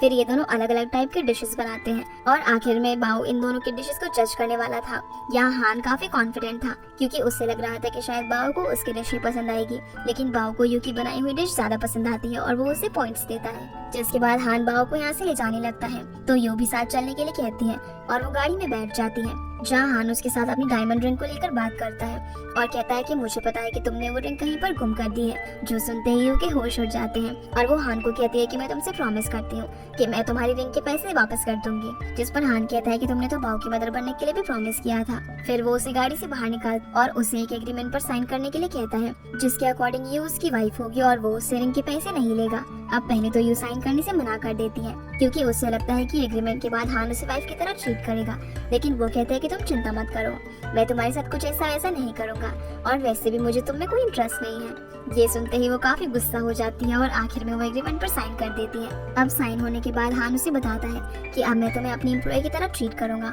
और अगर तुमने कोई भी गलती की तो तुम्हें 20 मिलियन युआन की पेनल्टी भी पड़ेगी। ये सुनकर ये शॉक हो जाती है और हान के जाने के बाद वो कॉन्ट्रैक्ट चेक करती है जिसके अंदर सच में ये बात लिखी हुई थी। खैर आगे यू इस बारे में रू को बताती है और इस बारे में बात करते करते दोनों अपने पास याद करने लगते हैं। फिर ये दोनों काफी इंजॉय करते हैं और अपनी इस मोमेंट की वीडियो भी बना लेते हैं। अगले दिन हम वेंशी ग्रुप को देखते हैं जहाँ पर चेयरमैन मैन एक मीटिंग कर रहे थे। तभी वेंगू भी वहाँ पर आ जाता है, जिसे लेट आने पर चेयरमैन की डांट पड़ती है और यहाँ हमें पता चलता है कि चेयरमैन वान वेंगू के फादर है। इसी बीच रू भी वहाँ पर पहुँचती है और चेयरमैन के पास वाली चेयर पर बैठ जाती है। रू को यहाँ पर देखकर वेंगू के तो होश ही उड़ जाते हैं क्योंकि ये दोनों ऑलरेडी एक क्लब में मिल चुके थे जहाँ इन्होंने साथ में ड्रिंक भी की थी और बहुत कुछ किया था। फिर वेन सबको बताता है कि इस लड़की का नाम रू है और ये आज से मेरी सेक्रेटरी है। जिसके बाद वेंगू रू के साथ बात करने की कोशिश करता है, लेकिन रू उसे इग्नोर करके वहाँ से चली जाती है। दूसरी तरफ यू डॉक्टर हान को बताती है कि मैंने हान के साथ मैरिज एग्रीमेंट पर साइन कर लिया है, इसलिए मैं 1 साल तक हॉस्पिटल नहीं आ पाऊंगी। जो सुनकर डॉक्टर हान काफी डिसपॉइंट हो जाते हैं, लेकिन उन्हें इस बात की खुशी थी कि अब इस वजह से बाओ पहले की तरह नॉर्मल हो जाएगा। अगले सीन में फांग यू के घर जाता है जिसने हर जगह पर सामान फैलाया हुआ था। जो देखकर वो उससे पूछता है कि तुमने घर का क्या हाल बना रखा है, तो यू उसे उस एग्रीमेंट के बारे में बताती है और कहती है कि मैं 1 साल के लिए यहाँ से जा रही हूँ। साथ ही साथ वो फांग को एग्रीमेंट भी दिखाती है, जिसे देखकर उसे पता चल जाता है कि यू एक रिंग के लिए ये सब कर रही है। वो उसे बोलता है कि तुमने इस सब के बारे में मुझे क्यों नहीं बताया और हम मिलकर कोई सोल्यूशन निकाल लेते। तो यू कहती है कि तुम चिंता मत करो, मैं सिर्फ 1 साल के लिए ही जा रही हूँ। अब फांग घर आकर अपनी और यू की फोटोज देखता है और कहता है कि मैं एक बार फिर से लेट हो गया, यानी कि असल में फांग यू को लाइक करता था। वही हम वेंगो को देखते हैं जो कि रू के साथ चिपका हुआ था और उसे याद दिला रहा था कि उसने उस दिन क्लब में उसके साथ क्या किया था। लेकिन रू पर उसकी बातों का कोई भी फर्क नहीं पड़ता और वो उसके ऊपर कॉफी गिराकर चली जाती है। अगले सीन में यू, जिया और रू तीनों यू के घर पर होते हैं। तभी यू के घर हान का सेक्रेटरी आता है जो कि इस घर का कॉन्ट्रैक्ट लेकर आया था। दरअसल हान ने यू के घर को उसके रियल ओनर से खरीद लिया था, इसीलिए उसे कॉन्ट्रैक्ट पर यू से साइन चाहिए थे। लेकिन यू साइन करने से मना कर देती है क्योंकि उसे लगता है कि शायद हान उसे दूसरे किसी ट्रैप में फंसा देगा। हालांकि रू उसे साइन करने के लिए कहती है लेकिन वो मना कर देती है। इधर हान घर के बाहर खड़ी होकर यू का वेट कर रहा था कि कब वो आकर उससे थैंक्स बोलेगी। तभी यू दौड़ते हुए बाहर आती है और अनबैलेंस होकर हान के पैरों में गिर जाती है। जैसे ही हान उसे उठाता है तो यू उससे पूछते है कि तुमने मेरा घर क्यों खरीदा। तो हान उसे टीज करते हुए कहता है कि मैं तुम्हारे मैसी लगेज को अपने घर में नहीं रखना चाहता, इसलिए मैंने तुम्हारा घर ही खरीद लिया। अब क्योंकि रू और यू हान की टीनेज बन गई थी, इसीलिए वो इन्हें घर रेंट पर लेने के लिए कहता है, जिस पर यू उसकी बात मान जाती है। अगले दिन यू अपना सामान पैक करके हान के घर पहुंचती है, जहां हान उसे अपने घर में घुमाता है। और जब हान उसे बाव के रूम में लेकर जाता है तो वहां यू को अपना हैंकरचीफ और पंपकिन मिलता है जो कि उसने बाव को गिफ्ट किया था। जिसके बाद हान उसे उसका बेडरूम दिखाता है और कहता है कि हम कपल नहीं है, इसलिए तुम्हारा अलग रूम है। फिर यू किचन में जाती है जहाँ वो हान को हेल्प के लिए बुलाती है और बातों ही बातों में वो उसे पीछे से हक कर लेती है, जो देखकर हान शॉक हो जाता है। तो यू कहती है कि हम दोनों को बाव के सामने ये सब ड्रामा करना पड़ेगा ताकि उसे लगे कि हम दोनों एक दूसरे से प्यार करते हैं और ऐसा करने से वो जल्दी रिकवर हो जाएगा। फिर ये दोनों कई बार बाव के सामने इसी तरीके से रिएक्ट करते हैं और बाव भी इनकी हरकतों को नोटिस कर रहा था। अगले सीन में हम रू और चेयरमैन वेन को देखते हैं जो कि वेंगो की शादी के बारे में बात कर रहे थे। रू वेन को कहती है कि आपको अब वेंगो की शादी के बारे में सोचना चाहिए ताकि आप जल्दी से जल्दी अपने ग्रैंडसन को देख पाओ। जिस पर वेन कहता है कि वेंगो अभी शादी के लिए और फादर बनने के लिए स्टेबल नहीं है। तो रू कहती है कि ऐसी बात नहीं है, मैंने उसे नोट किया है और वो बाव का भी काफी अच्छे से ख्याल रखता है, इसलिए वो अपने बच्चे का भी अच्छे से ख्याल रख पाएगा। जिसके बाद हम हान को देखते हैं जो कि यू को वॉशरूम की सफाई को लेकर लेक्चर दे रहा था क्योंकि हान साफ सफाई के मामले में काफी स्ट्रिक्ट था। इसी बीच यू हान की नजरों से बचकर एक डिश बनाती है और बाव के साथ किचन में ही छुपकर दोनों खा रहे थे। तभी वहाँ पर हान आ जाता है और पूछता है कि ये स्मेल कहाँ से आ रही है, लेकिन यू उसे बहाना बनाकर वहाँ से भेज देती है और बाव को कहती है कि तुम चिंता मत करो, मैं रोज तुम्हें ऐसी डिलीशियस चीजें बनाकर खिलाऊंगी, बस तुम मेरे साथ रहना। जिसके बाद यू हान को कई सारी जगह दिखाती है जहाँ बाव घूमने के लिए जाना चाहता था, लेकिन हान इनके लिए म्यूजियम सिलेक्ट करता है जो कि इन दोनों को बिल्कुल भी पसंद नहीं था। जो देखकर यू बाव को कहती है कि तुम चिंता मत करो, मैं तुम्हें उस जगह पर ले जाऊंगी जहाँ तुम जाना चाहते हो। इधर वेंगो की सारी फीमेल सेक्रेटरीज वापस आ चुकी थी, जिन्हें देखकर वेंगो काफी सरप्राइज था, पर तभी उसे पता चलता है कि इन सारी सेक्रेटरीज को रू ने ही अपॉइंट किया था। जो देखकर वेंगो रू से अकेले में मिलता है और उसे थैंक्स बोलते हुए कहता है कि तुमने ये सब कैसे किया। तो रू उसे बताती है कि चेयरमैन ने मुझे ऐसा करने के लिए कहा था क्योंकि वो जल्द से जल्द अपने ग्रैंडसन को देखना चाहते हैं, इसलिए जब तुम्हें कोई भी सेक्रेटरी पसंद आ जाएगी तो वो तुम्हारी शादी उससे करवा देंगे। जो सुनकर वेंगो शॉक हो जाता है। तभी उसके पास काफी सारे मैसेजेस आते हैं और वो स्माइल करते हुए वहाँ से चली जाती है। वही हम यू और बाव को देखते हैं जो कि हान से छुपकर एक पार्क में घूमने आए थे, पर यहाँ पर काफी जोरों से बारिश होने लगती है जिस कारण से दोनों अच्छे से भीग चुके थे। इसी बीच हान वहाँ पर अम्ब्रेला लेकर पहुँच जाता है क्योंकि उसे पता चल चुका था कि ये दोनों यहाँ पर है। फिर घर आकर ये दोनों छींकने लगते हैं और हान इन दोनों को घूर रहा था।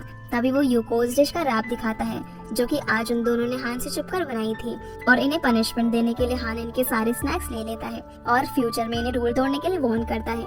अगले दिन यू बाव को अपनी यूनिवर्सिटी दिखाने के लिए ले जाती है जहाँ वो उसे प्लेग्राउंड में भी लेकर जाती है ताकि वो दूसरे बच्चों के साथ खेल सके, लेकिन बाव किसी के भी साथ नहीं खेलता। इसी बीच फांग वहाँ पर आ जाता है और यू बाव को एक लड़की के साथ रिंग में बैठाकर फांग को बाव के बारे में बताती है। साथ ही साथ वो ये भी कहती है कि मैं बाव के लिए एक ऐसा स्कूल ढूंढ रही हूँ जो उसके लिए सुटेबल रहे। जो सुनते ही फांग उसे अपने स्कूल के बारे में बताता है और इन दोनों को स्कूल दिखाने के लिए लेकर जाता है। अब यू को तो उसका स्कूल काफी पसंद आ गया था। फिर वो घर आकर इस बारे में हान को भी बताती है, लेकिन तभी बाव हान को यू और फांग की फोटोज दिखाता है जो कि उसने प्लेग्राउंड से कैप्चर की थी, जिन्हें देखकर हान काफी जेलस फील करता है और यू को कहता है कि तुम अब मिसेस हान हो और तुम अब सिंगल नहीं बल्कि मैरिड हो, इसलिए तुम्हें स्ट्रेंजर से दूरी बनाए रखनी चाहिए। और वो बाव का उस स्कूल में एडमिशन कराने से भी मना कर देता है। हालांकि यू उसे कन्विंस करने की काफी कोशिश करती है, लेकिन हान उसकी एक नहीं सुनता, इसीलिए यू गुस्से में वहाँ से अपने रूम में चली जाती है और वो रात को डिनर भी नहीं करती। तभी हान उसके पास मैसेज करता है कि डिनर करने के लिए आ जाओ और हम बैठकर मीटिंग कर लेंगे, लेकिन इस बात से यू को और भी ज्यादा गुस्सा आ जाता है क्योंकि वो उसे मनाने के लिए नहीं आ रहा था। अब यू अपने कपड़े पैक करती है और वहाँ से जाने लगती है। तभी हान उसे रोक कर पूछता है कि तुम कहाँ जा रही हो। तो यू कहती है कि मुझे अपने घर में कुछ काम है, इसलिए मैं अपने घर जा रही हूँ। दरअसल यहाँ पर यू को ऐसा लगता है कि शायद हान उसे रोकने की कोशिश करेगा, लेकिन वो तो उल्टा उसे कहता है कि तुम्हें मुझसे लीव लेनी चाहिए थी। जो सुनकर उसे और भी ज्यादा गुस्सा आ जाता है और वो सच में वहाँ से चली जाती है और रू को सारी बातें बताती है। जो पता लगने पर रू कहती है कि तुम्हें बाव के लिए हान से कॉम्प्रोमाइज करना होगा, क्योंकि तुम एक डॉक्टर हो और एक डॉक्टर को अपने पेशेंट के लिए बहुत कुछ करना पड़ता है। तभी यू के पास बाव की कॉल आती है और वो बाव के साथ काफी अच्छे से बात करती है, जिसके अगले दिन बाव अपना बैग पैक करता है और चोरी छुपके अपने घर से निकलकर यू के घर पर पहुंच जाता है। जो देखकर यू काफी शॉक होती है, क्योंकि बाव अकेले ही उसके घर पर आ गया था। खैर आगे ये दोनों टीवी देख रहे थे, जिस दौरान यू हान के पास कॉल करती है और उसे बताती है कि बाव मेरे पास है, इसीलिए तुम फटाफट उसे यहाँ आकर ले जाओ। ये पता लगने पर हान तुरंत उसके घर पहुँच जाता है, जहाँ यू उसे कहती है कि तुम मुझे इस काम से फ्री कर दो और बाव के लिए कोई दूसरी नर्स हायर कर लो। लेकिन हान उसे मना कर देता है और कहता है कि बाव को सिर्फ तुम्हारी जरूरत है। फिर वो बाव को वापस घर चलने के लिए कहता है, लेकिन बाव यू के पास आकर उसे हक कर लेता है। हालांकि हान उसे कई बार वापस घर चलने के लिए कहता है, लेकिन बाव उसकी एक नहीं सुनता, इसीलिए हान वहाँ से वापस चला जाता है। अगले दिन यू फांग का प्राइमरी स्कूल देखने के लिए जाती है, जहाँ फांग उसे कहता है कि तुम्हें उस कॉन्ट्रैक्ट को कैंसिल कर देना चाहिए और अपने करियर को डेवलप करने पर ध्यान देना चाहिए। तभी यू के पास डॉक्टर हांग की कॉल आती है और यू फटाफट हॉस्पिटल पहुंचकर एक शेंगवाई नाम के बच्चे से मिलती है, जो कि अपने पेरेंट्स की वजह से स्ट्रेस था। लेकिन यहाँ पर यू को शेंगवाई की नहीं बल्कि उसकी मदर की कंडीशन ज्यादा खराब लग रही थी, जिसके बाद डॉक्टर हंग सभी डॉक्टर्स के साथ मीटिंग करते हैं और यू को बताता है कि अब शेंगवाई अच्छा फील कर रहा है, जिस पर यू कहती है कि हाँ अब उसकी कंडीशन काफी अच्छी है, लेकिन मुझे ऐसा लगता है कि शायद उसकी मदर काफी सीरियस प्रॉब्लम में है और शायद वो किसी तरह का प्रेशर फील कर रही है, पर वो इस बारे में किसी को बताना नहीं चाहती। दरअसल यू को लगता है कि शायद शेंगवाई उसकी मदर की वजह से ही स्ट्रेस्ड है। तभी वहाँ मौजूद किन यू को पॉइंट आउट करते हुए कहती है कि तुम सिर्फ साइकोलॉजिकल डॉक्टर हो, इसलिए तुम्हें इधर उधर की चीजों पर नहीं बल्कि पेशेंट पर ध्यान देना चाहिए। अगले सीन में किन शेंगवाई की मदर से मिलती है और उसे यू के अगेंस्ट भड़का देती है। वो उसे सारी बातें बता देती है जो कुछ भी यू ने मीटिंग के दौरान कहा था।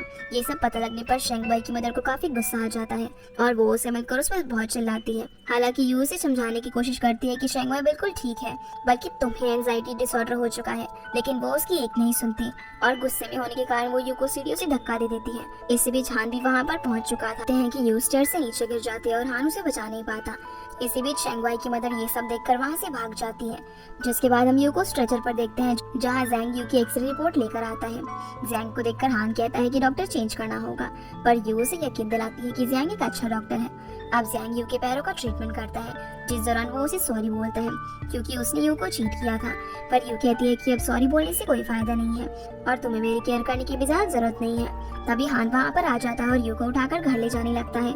हालांकि यू कहती है कि मैं खुद चल सकती हूँ, पर हान उसकी बात नहीं सुनता, जिसके बाद वेंगू हान को बताता है कि सोशल मीडिया पर लोग यू को ही ट्रोल कर रहे हैं कि वो एक अच्छी डॉक्टर नहीं है। इसी बीच वेंगू एक लाइव स्ट्रीम भी देखता है, जिसमें शेंगवाई की मदर हॉस्पिटल के बाहर मीडिया में यू के अगेंस्ट बात कर रही थी। इधर यू टैक्सी से हॉस्पिटल पहुंचती है, जहां वो लेडी यू को मीडिया में एक्सपोज कर रही थी। तभी उसकी नजर यू पर पड़ती है और वो मीडिया को उसकी ओर घुमा देती है। अब इससे पहले मीडिया यू से सवाल जवाब करती, तभी फांग वहां पर पहुंच जाता है और यू के फेस को कवर करके यहाँ से ले जाता है, जिसके बाद ये चारों घर पर वो लाइव स्ट्रीम देख रहे थे। इस बीच फांग कहता है कि तुम कुछ दिनों तक अकेले बाहर मत निकलना और अगर तुम्हें कहीं पर जाना हो तो तुम मेरे साथ चलना। ये सुनकर ये फांग के पैर पर हाथ रखती है और उसकी बात का रिप्लाई करने ही वाली थी, तभी बाव उसका हाथ उसके पैर से हटाता है और इन दोनों के बीच बैठ जाता है, यानी कि वो भी अपनी मदर को दूसरे पर्सन के साथ फ्रैंक होते हुए नहीं देख सकता। दूसरी तरफ हान एक मीटिंग कर रहा था, लेकिन उसका ध्यान कहीं और ही था। फिर वो इस मीटिंग और बाद में होने वाली सारी मीटिंग्स को कैंसिल करके वहाँ से चला जाता है। अगली सीन में हम हान को हॉस्पिटल में देखते हैं, जो कि किन और जियांग से मिलने के लिए आया हुआ था, क्योंकि उसे पता चल गया था कि किन ने ही शेंगवाई की मदर को यू के अगेंस्ट भड़काया था। पर अब किन यहाँ पर काफी इनोसेंट बन जाती है और ऐसी रिएक्ट करती है कि मानो उसने कुछ किया ही ना हो। तब जियांग भी उसके फेवर में बात करता है, पर हान उसे चुप कर देता है और किन को कहता है कि वो लेडी यू की पेशेंट थी, इसीलिए तुम्हें उन दोनों के बीच में आने की जरूरत नहीं थी और तुम होती कौन हो यू की क्वालिफिकेशन को जज करने वाली, इसीलिए अब रिजल्ट कुछ भी हो पर तुम्हें अपने की सजा जरूर मिलेगी। जिसके बाद हान यू के घर जाता है, जिसे देखकर यू उसे कहते हैं कि तुम वापस चले जाओ क्योंकि मुझे अभी रेस्ट करना है। ये सुनते ही हान उसके करीब आता है और उसे घर चलने के लिए कहता है, लेकिन यू उसे मना कर देती है।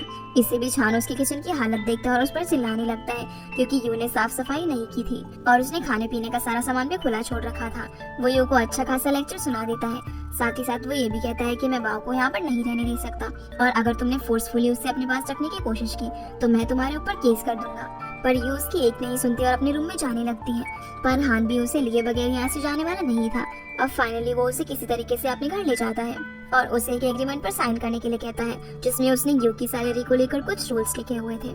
लेकिन यू इस एग्रीमेंट पर साइन करने से मना कर देती है और कहती है कि मेरे यहाँ रहने का कोई इरादा नहीं है, क्योंकि मेरे पास कई सारी अपॉर्चुनिटीज है, इसीलिए मैं यहाँ पर सिर्फ टेम्परेरी बेसिस पर रह रही हूँ और मेरे पास ऑलरेडी एक इंटेंशन है। जिस पर हान उससे पूछता है कि वो कौन सी कंपनी है जो तुम्हें ट्रीट के साथ साथ पे भी करेगी। तो यू उसे बताती है कि मैंने फांग के साथ एग्रीमेंट साइन किया है और जब मेरा पैर ठीक हो जाएगा तो मैं वहाँ पार्ट टाइम जॉब के लिए चली जाऊंगी। यही नहीं, अब ये तुम्हारी परफॉर्मेंस पर भी डिपेंड करेगा कि मैं यहाँ पर कितने दिन रुकूंगी, और वैसे अगर मैं यहाँ से चली गई तो बाओ का क्या होगा।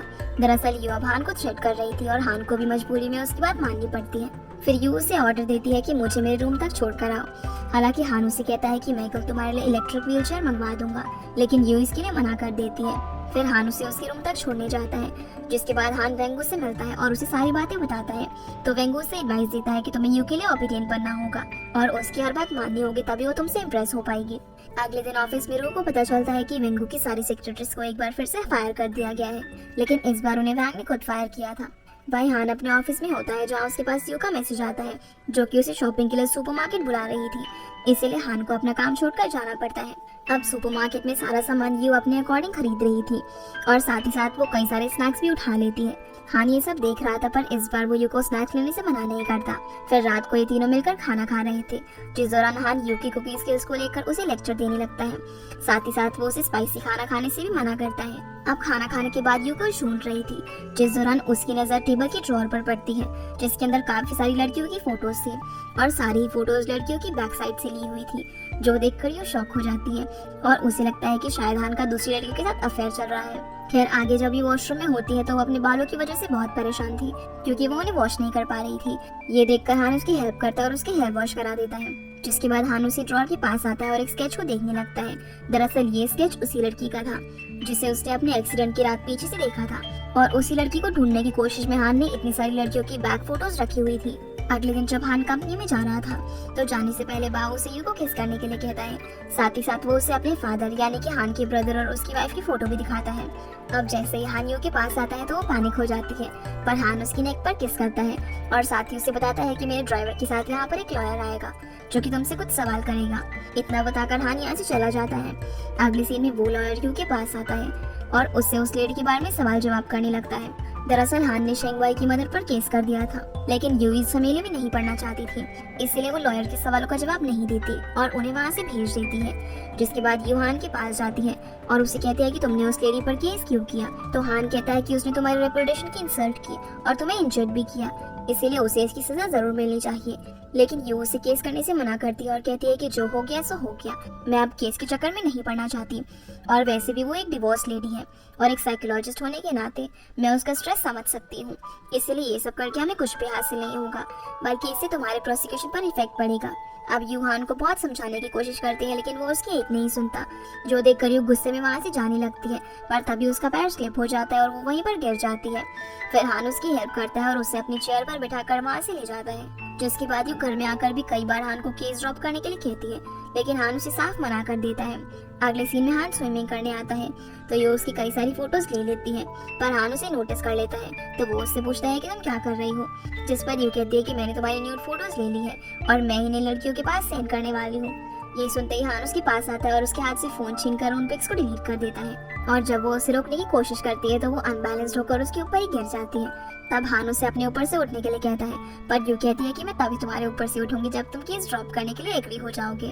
फिर दोनों फाइट करने लगते हैं। तभी वहाँ पर सिक्योरिटी गार्ड आ जाता है, जो कि इन दोनों को इस कंडीशन में देखकर एम्बैरेस फील करता है और अपना फेस छुपाते हुए उसे बताता है कि शेंगवाई की मदर आपसे मिलना चाहती है। फिर वो शेंगवाई की मदर से बात करता है और वो हान से इसीलिए मिलने आई थी क्योंकि वो उस पर केस कर रहा था। तो हान उसे बताता है कि मैंने केस ड्रॉप कर दिया है और मुझे यू नहीं ऐसा करने के लिए कहा था। साथ ही साथ वो ये भी बताता है कि अगले 10 दिनों के अंदर हैशु चैरिटी फाउंडेशन शेंगवाई को एजुकेशन और ट्रीटमेंट प्रोवाइड करेगा। जो सुनकर शेंगवाई की मदर काफी रिग्रेट फील करती है, क्योंकि उसे लगता था कि यू एक अच्छी डॉक्टर नहीं है, पर इतना कुछ होने के बाद भी यू ने उसे माफ कर दिया था। साथ ही साथ हानी ने डोनेशन भी दे रहा था। अब यू हान से काफी खुश होती है क्योंकि उसने केस ड्रॉप कर दिया था और वो उसे एज अ रिवॉर्ड एक योगर्ट देती है। तो हान कहता है कि मैंने वो केस इसलिए ड्रॉप किया क्योंकि मैं तुम पर ट्रस्ट करता हूँ। फिर वो उसे उसकी परफॉर्मेंस अप्रेजल देकर चला जाता है। इसी बीच यू को एक बुक के अंदर एक फोटो मिलती है जिसमें हान अपनी फैमिली के साथ मौजूद था, जिनमें से एक लड़की को देखकर यू को हान पर शक होता है और वो सोचती है कि ये जरूर उसकी गर्लफ्रेंड होगी। आगे हम देखते हैं कि हान को फीवर हो जाता है तो यू उसका काफी अच्छे से ख्याल रखती है, मानो कि वो उसकी रियल वाइफ हो। लेकिन इसी बीच यू का सीक्रेट भी रिवील हो जाता है। दरअसल यू का पैर बिल्कुल ठीक हो चुका था, लेकिन वो कई दिनों से हान के सामने ड्रामा कर रही थी। जिसके बाद वेंगू हान को कुछ और लड़कियों की बैग की फोटोज देता है, लेकिन हान इन सबको रिजेक्ट कर देता है। तब वेंगू कहता है कि तुम 5 साल से ऐसी लड़की को ढूंढने में लगे हो जिसे तुमने सिर्फ अपने सपने में देखा है, और क्या तुम श्योर हो कि वो लड़की इस वर्ल्ड में एग्जिस्ट करती है।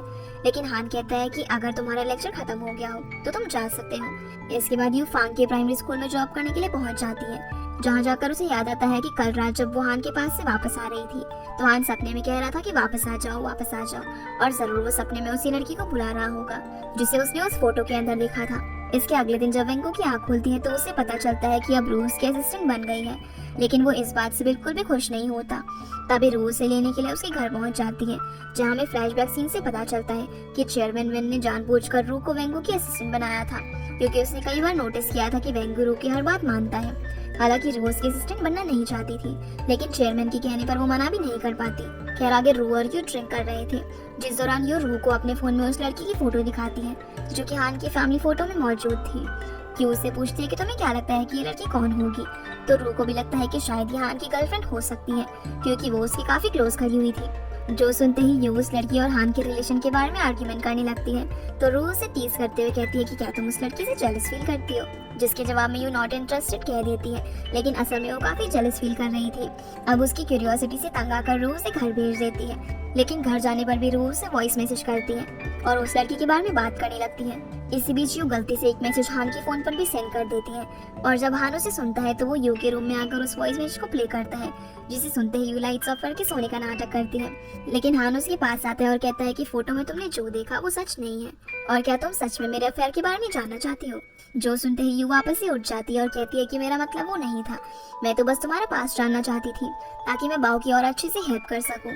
फिर वो उसे कहता है कि तुम सिर्फ यहाँ पर बाव का ट्रीटमेंट करने के लिए आई हो, इसीलिए तुम्हें दूसरी चीजों के बजाय बाव पर ज्यादा ध्यान देना चाहिए। यह कहकर हान वहाँ से चला जाता है। अगले दिन यू हान से दोबारा से फांग के प्राइमरी स्कूल के बारे में बात करती है और उसे ये भी बताती है कि कल उसके स्कूल में ग्रुप एक्टिविटी होने वाली है, इसलिए बाव को वहाँ पर जाना चाहिए ताकि वो न्यू फ्रेंड्स बना सके। अब फाइनली हान उसे वहाँ जाने की परमिशन दे देता है, जिसके बाद हान अपने ऑफिस में होता है जहाँ वो बाव की पिक देख रहा था। इसी बीच वो उस पिक को भी देखता है जो कि बाव ने यू और फांग के साथ में कैप्चर की थी। जिसके बाद हम रू को एक रेस्टोरेंट में देखते हैं जिसे वेंगू ने डिनर पर बुलाया था। तभी वेंगू वॉयलिन बजाते हुए उसके पास आता है क्योंकि वो रू को इम्प्रेस करना चाहता था, और फिर ये दोनों खाना खाने लगते हैं। इसी बीच रू की नजर एक फोटोग्राफर पर पड़ती है जो कि इन दोनों की फोटोज ले रहा था। ये देखकर रू समझ जाती है कि इस फोटोग्राफर को वेंगू ने ही बुलाया है ताकि वेंगू अपने फादर को रू के साथ अपनी फोटोज दिखा सके। लेकिन वेंगू इस बात से एग्री नहीं करता और वो उसे कह देता है कि मैं तुमसे प्यार करता हूँ, पर रू को उसकी इस बात पर बिल्कुल भी भरोसा नहीं था, इसलिए वेंगू उसके साथ बेट लगाता है कि वो उसे पटा कर ही रहेगा। हालांकि रू उसे मना करती है, लेकिन फिर वेंगू उसे ब्लैकमेल करता है कि मैं अपने फादर को बता दूंगा कि उस रात क्लब में हमारे बीच क्या हुआ था। अब रू को मजबूरन उसकी बात माननी पड़ती है, पर वो उसे अपनी कंडीशन के बारे में भी बताती है कि तुम्हें मेरी हर बात माननी पड़ेगी। जिसके बाद हम यू, बाव और फांग को देखते हैं जो कि बाव को बेसबॉल खेलने के लिए कन्विंस कर रहे थे। इधर हान भी इन तीनों को देख रहा था। तभी वो इनके पास आकर कहता है कि तुम तीनों मेरे साथ बेसबॉल खेलो, और अगर मैं हार गया तो बाव फांग के प्राइमरी स्कूल में जा सकता है, लेकिन अगर मैं जीत गया तो बाव फांग के स्कूल में नहीं जाएगा। फिर वो उसके साथ मैच खेलने के लिए रेडी हो जाते हैं। अब पहला राउंड फांग और हान के बीच में होता है जहाँ पर दोनों सेम स्कोर करते हैं। जिसके बाद हान यू के साथ खेलता है, लेकिन बाव को क्यूरियस देखकर वो जानबूझकर हार जाता है, और ये सभी काफी खुश हो जाते हैं क्योंकि अब बाव फांग के स्कूल में जाने वाला था। अब घर आकर यू बाव को स्कूल जाने के लिए प्रिपेयर कर रही थी ताकि वो वहाँ पर अच्छे से एडजस्ट कर सके। इसी बीच हान बाव के लिए एक हाईटेक स्कूल बैग बनाकर लेकर आता है और इन्हें इस बैग की स्पेसिफिकेशन के बारे में बताता है, जिसके अंदर उसने कैमरा, जीपीएस, इमरजेंसी सायरन वगैरह सब कुछ लगाया हुआ था। ये देखकर यू कहती है कि बाव किसी वॉर पर नहीं बल्कि स्कूल में जाएगा। फिर वो उसे साइड में लेकर जाती है और कहती है कि तुम बाव की इतनी चिंता मत करो क्योंकि स्कूल में उसके अलावा और भी बहुत से बच्चे होंगे। इधर बाव को बैग पसंद नहीं आ रहा था क्योंकि उसका डिजाइन काफी वियर्ड था। जिसके अगले दिन ये दोनों बाओ को स्कूल छोड़ने के लिए आते हैं, जहाँ बाओ दूसरे बच्चों के पेरेंट्स को देखता है जो कि एक दूसरे को किस कर रहे थे। तभी एक लेडी इनके पास आती है और इन तीनों को भी एक दूसरे को किस करने के लिए कहती है। इसीलिए बाओ यू को किस करता है और फिर यू हान को फेक किस करती है, जिसके बाद हान को बाओ को किस करनी थी, लेकिन वो इस सब से फ्रस्ट्रेट होकर अपनी गाड़ी में चला जाता है। तभी फांग वहाँ पर आता है और यू को भी बाओ के साथ अंदर तक चलने के लिए कहता है। इसी बीच हान इनका ये ड्रामा देख रहा था। तभी वो अपनी सेक्रेटरी के पास कॉल करता है और उसे ऑर्डर देता है कि मेरी आज की मीटिंग सनशाइन प्राइमरी स्कूल के सामने मौजूद रेस्टोरेंट में अरेंज करो। अब अगले सीन में हम रेस्टोरेंट को देखते हैं जो कि काफी डर्टी था और यहाँ पर सभी लोग मीटिंग के लिए आए हुए थे, लेकिन हान तो दूरबीन से बाओ को देखने में लगा हुआ था क्योंकि वो अभी भी बाओ को लेकर काफी चिंता में था। इसी बीच उसकी नजर फांग और यू पर पड़ती है, जिन्हें एक साथ देखकर उसे काफी गुस्सा आता है और वो यू के पास कॉल करके उसे जल्द से जल्द घर आने के लिए कहता है। अब स्कूल खत्म होने के बाद यू पैनिक सिचुएशन में घर पहुंचती है और बाओ को उसके रूम में भेजकर हान को पूछती है कि क्या हुआ। तो हान कहता है कि कुछ नहीं, बस मुझे थोड़ी भूख लगी थी। ये सुनते ही यू को काफी गुस्सा आता है और वो उससे कहती है कि क्या इसीलिए तुमने मुझे इतना अर्जेंटली बुलाया था, जिस पर हान कहता है कि हाँ, ये एक सीरियस बात है क्योंकि मैं भूखा हूँ और इससे मेरे काम पर बहुत इफेक्ट पड़ता है। अब यू गुस्से में उसके लिए नूडल्स बनाकर लाती है और उसे बिना चॉपस्टिक्स के खाने को बोलती है, जो देखकर हान चॉपस्टिक्स लेने के बहाने उसके करीब आता है और वो उसे किस करने ही वाला था। पर तभी हान की आंटी वहाँ पर आ जाती है और हान अपनी आंटी को यू के बारे में बताता है कि ये मेरी वाइफ है, जिसके बाद आंटी हान के साथ यू के बैकग्राउंड को लेकर बात करती है। तो हान उसे बताता है कि उसके पेरेंट्स ऑर्डिनरी वर्कर्स हैं और यू एक चाइल्ड साइकोलॉजिस्ट है। दरअसल उसकी आंटी यू की लो प्रोफाइल को लेकर थोड़ी सी रूड थी, लेकिन हान यू की काफी तारीफ करता है। इसी बीच यू दरवाजे के पास खड़े होकर इनकी सारी बातें सुन रही थी और वो हान की मुंह से अपनी तारीफ सुनकर काफी खुश होती है और जो ड्रिंक वो आंटी के लिए लेकर जा रही थी उसे भी वो खुशी खुशी में अपने आप ही पी जाती है। जिसके बाद आंटी बाओ के पास जाती है और बातों ही बातों में वो उससे कहती है कि क्या मैं तुम्हारे और तुम्हारे फादर के लिए एक दूसरी मॉम ढूंढ दूं। जो सुनते ही बाओ उसे लिखकर कहता है कि मैं ऑलरेडी अपनी मॉम को ढूंढ चुका हूँ। जिसके बाद ये सभी डिनर करने के लिए बैठे होते हैं, लेकिन आंटी यू को देखकर बिल्कुल भी खुश नहीं थी और वो खाने के बीच में उठकर बाहर चली जाती है। अब हम देखते हैं कि आंटी गाड़ी के अंदर किसी से बात कर रही थी कि हान और यू की फेक मैरिज है, लेकिन हान को ऊपर क्रश आने लगा है। तो वो पर्सन कहता है कि अब लिन का क्या होगा, जिस पर आंटी कहती है कि लिन की शादी हान के साथ होकर ही रहेगी। अगले सीन में हान आंटी को अपनी कंपनी के ब्रेसलेट्स के बारे में बताता है और साथ ही साथ ये दोनों कंपनी की एनिवर्सरी के बारे में भी बात करते हैं, जहाँ आंटी हान को कहती है कि तुम पिछले कई सालों से अकेले एनिवर्सरी कर रहे हो, तो क्या इस बार भी तुम वहाँ पर अकेले ही रहोगे। जिस पर हान कहता है कि नहीं, इस बार मेरी वाइफ भी एनिवर्सरी ज्वाइन करेगी। ये सुनते ही आंटी का चेहरा उतर जाता है और वो वहाँ से चली जाती है। जिसके बाद हान यू को बताता है कि अगले वीक हमारी कंपनी की 30th एनिवर्सरी है, इसलिए इस बार तुम्हें भी मेरे साथ वहाँ पर जाना होगा। लेकिन यू एनिवर्सरी ज्वाइन करने से मना कर देती है। तो हान उसे समझाता है कि अब तुम मेरी वाइफ हो, इसलिए अगर तुम वहाँ पर नहीं जाओगी तो वहाँ मौजूद लोग और आंटी हम दोनों के रिलेशन पर डाउट करेंगे। जिसके अगले दिन हान यू की ट्रेनिंग के लिए कई सारे टीचर्स को हायर करता है ताकि यू डांस, ड्रेसिंग सब कुछ अच्छे से कर सके। यहाँ वो उसे ये भी कहता है कि तुम्हारे पास 8 दिन का समय है, इसलिए सब कुछ अच्छे से सीख लो और मैं डेली चेक करूंगा कि तुम कैसे परफॉर्म कर रही हो, इसलिए लेजी बनने की कोशिश मत करना। अब यू पूरा दिन ट्रेनिंग करके थक जाती है। फिर हान उसके लिए न्यूट्रिशन से भरपूर खाना लेकर आता है। हालांकि यू को पसंद नहीं था, लेकिन हान के कहने पर उसे वही खाना पड़ता है। फिर अगले दिन यू अपनी प्रैक्टिस कर रही थी। वही हान के पास उसकी सेक्रेटरी का कॉल आता है, जो उसे बताते हैं कि ड्राइवर जैंग का पता चल गया है। ये सुनते ही हान वहाँ से जाने लगता है और उसे घर से जाते हुए देखकर यू रूक के साथ हैंग आउट करने का सोचती है। वो हान के ऑफिस में जाकर रूक के पास मैसेज करती है और उसे हॉटपॉट खाने के लिए कहती है। इधर रूक भी उसके साथ चलने के लिए रेडी हो जाती है। इसी बीच यू वहाँ पर मौजूद ड्राइवर जैंग की फोटो देखती है और इनकी हाउसकीपर यू को बताती है कि ये जैंग है, जो कि पहले हान का फैमिली ड्राइवर था, लेकिन जब से हान की बाइक का एक्सीडेंट हुआ तभी से यहाँ से गायब हो गया था और उसी दिन से हान इसे ढूंढने की कोशिश कर रहा था। ये पता लगने पर यू शॉक हो जाती है और वो अपनी सारे टीचर्स को फोन करके बोलती है कि वो लोग इवनिंग में ट्रेनिंग करेंगे। फिर वो घर से चली जाती है। दूसरी तरफ हम हान को देखते हैं जो कि जैंग से मिलने के लिए जा रहा था, जहाँ रास्ते में सेक्रेटरी उसे जैंग की एक रिकॉर्डिंग सुनाती है, जिसमें वो किसी के पूछने पर बता रहा था कि एक्सीडेंट वाले दिन नियन यानी कि हान की भाई ने मुझे फटाफट कहीं जाने के लिए कहा था। उनके साथ उनकी वाइफ भी थी, जो कि दोनों रास्ते में किसी बात को लेकर बहस कर रहे थे, जिस कारण से मैं डिस्ट्रैक्ट हो गया और हमारी गाड़ी का एक्सीडेंट हो गया। ये रिकॉर्डिंग सुनकर हान कहता है कि ये झूठ बोल रहा है क्योंकि मेरे भाई को उस दिन कहीं भी जाने की जल्दी नहीं थी। इसी बीच हान के पास से कॉल आता है और उसे पता चलता है कि जैंग एक बार फिर से भाग गया। ये पता लगता ही हान को काफी गुस्सा आता है और वो कॉल पर मौजूद पर्सन पर बहुत चिल्लाता है। दूसरी तरफ यू रो को लेने के लिए वेंशिंग ग्रुप में जाती है। तभी उसकी नजर हान पर पड़ती है, जो कि वापस आ चुका था। ये देखकर वो शॉक हो जाती है और हान की नजरों से बचने की कोशिश करती है। इधर हान वेंगू के पास जाता है, जिसे देखते ही वेंगू समझ जाता है कि ड्राइवर जैंग एक बार फिर से हान के हाथ से निकल गया। इसीलिए वेंगू हान को चेयर अप करने की कोशिश करता है क्योंकि वो काफी ज्यादा सैड था। और जब हान वहाँ से जा रहा था तो वहाँ पर यू को देख लेता है। इसीलिए वो उसे ऑफिस में लेकर जाता है और पूछता है कि तुम यहाँ पर क्या कर रही हो, बल्कि तुम्हें तो घर पर टीचर्स के साथ होना चाहिए। तो यू बहाना बनाने लगती है कि टीचर्स मुझे अच्छे से नहीं समझा पा रहे थे, इसीलिए मैं रू से मिलने के लिए आ गई ताकि वो मुझे समझा सके। तभी रू वहाँ पर आ जाती है, जो यू को देखकर कहती है कि मैंने तुमसे कहा था ना कि नीचे ही रुक जाओ, मैं वहीं पर आने वाली थी। और फिर वो दोनों साथ में हॉटपॉट के लिए चलेंगे। हालांकि यू उसके मुंह पर हाथ रख देती है, लेकिन तब तक हान सब कुछ समझ चुका था। अब रू वहाँ से वेंगू के साथ निकल जाती है। फिर हान यू को लेक्चर देने लगता है, तो यू उससे कहती है कि कॉन्ट्रैक्ट के अकॉर्डिंग मैं सिर्फ भाव का ख्याल रखने के लिए यहाँ पर आई हूँ और ये सब तुम्हारा पर्सनल बिजनेस है, इसलिए तुम्हें मुझे इन सब में इन्वॉल्व नहीं करना चाहिए। जो बात हान को बुरी लग जाती है और वो सैड होकर वहाँ से चला जाता है। तभी वेंगू यू के पास आता है और उसे बताता है कि हान का मूड आज ऑफ है क्योंकि आज एक पर्सन उसके हाथ से निकल गया। तब यू वेंगू से पूछती है कि एक्सीडेंट वाले दिन हान कहाँ पर था। तो वेंगू बताता है कि उसकी आंटी के अकॉर्डिंग हान को जब पता चला कि उसके भाई और उसकी वाइफ का एक्सीडेंट हो गया है तो वो हॉस्पिटल जा रहा था, लेकिन मौसम काफी खराब होने की वजह से हान का भी एक्सीडेंट हो गया और वो 1 महीने के लिए कोमा में चला गया था, जिस कारण से उसकी कंपनी पर भी इस चीज का काफी बुरा इम्पैक्ट पड़ा। लेकिन इतना कुछ हो जाने के बावजूद भी उसने हिम्मत नहीं हारी और उसने दोबारा इस कंपनी को रीस्टार्ट किया। अब ये सब पता लगने के बाद यू रिग्रेट फील करती है और वो अपनी फ्रेंड्स के साथ भी हॉटपॉट एंजॉय नहीं कर पाती, जिसके बाद यू घर जाती है जहाँ हान आंटी को यकीन दिला रहा था कि यू एनिवर्सरी में बेस्ट परफॉर्म करेगी। और जब आंटी वहाँ से चली जाती है तो वो हान को सॉरी बोलती है और उसे चेयर अप करने की कोशिश करती है, लेकिन हान अभी भी उससे काफी नाराज था और वो उससे कहता है कि ये मेरा पर्सनल बिजनेस है, इसलिए तुम्हें इसमें इन्वॉल्व होने की जरूरत नहीं है। खैर आगे यू अकेले ही डांस प्रैक्टिस करने लगती है, लेकिन वो खुद को बैलेंस नहीं कर पा रही थी। तभी हान उसे देख लेता है और वो उसके पास आकर उसे डांस के बारे में बताने लगता है।